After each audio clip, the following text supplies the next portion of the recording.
Growth happens gradually. I think we realize that as we watch things. We see this time of year as we come into spring, we're going to begin to see things grow.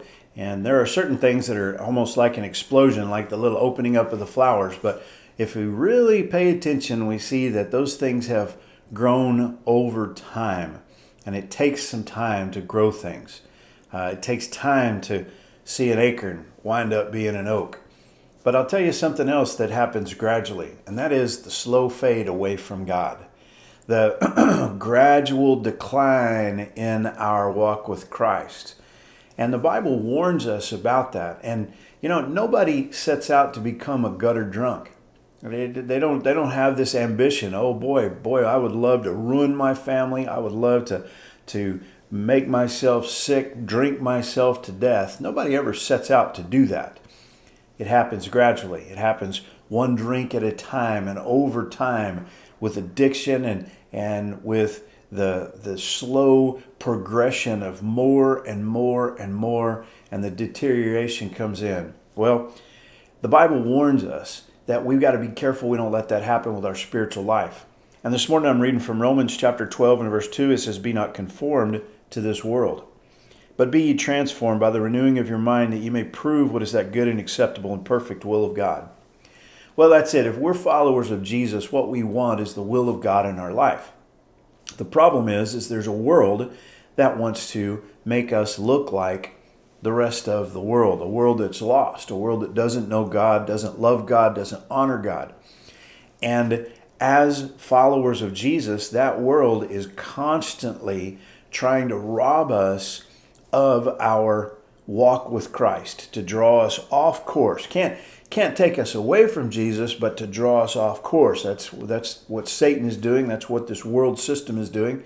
And unfortunately, our own flesh wants to do this as well. Well, what does it mean to be conformed to the world? The same Greek word is used in 1 Peter 1:14.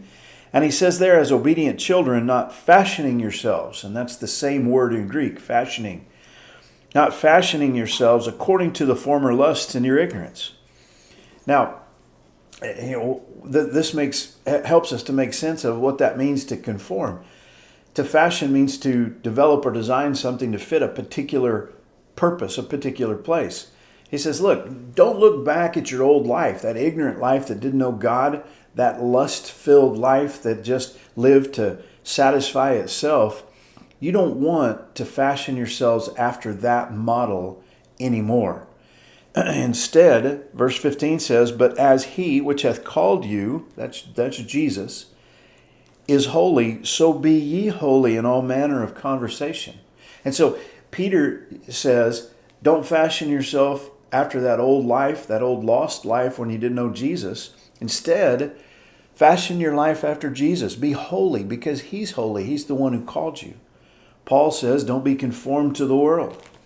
Instead, be transformed. And he tells us how to do it by the renewing of your mind. So this walk of holiness is a walk of following Jesus, and it's a walk of renewing our minds. How do we do that? This world is screaming loudly at us every single day. It's pressuring us to think this way, to believe this, to act like this. It puts up its models for us. It's people that it wants you to look at this beautiful person, act like this, be like this, think like this. Look how famous they are. Look how rich they are. You want to be like this.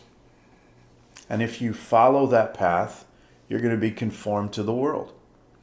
But if you renew your mind on a constant and continual basis by getting into the Word of God, by praying and asking God to help you to see things His way rather than the way of this world, well, you're going to experience a transformation.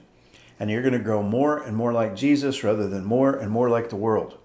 And that's what He wants for us. That's what you want for yourself. That's what I want for myself, is to prove out what is the will of God. That's what Jesus did when He came. He said, I am here to do my Father's will.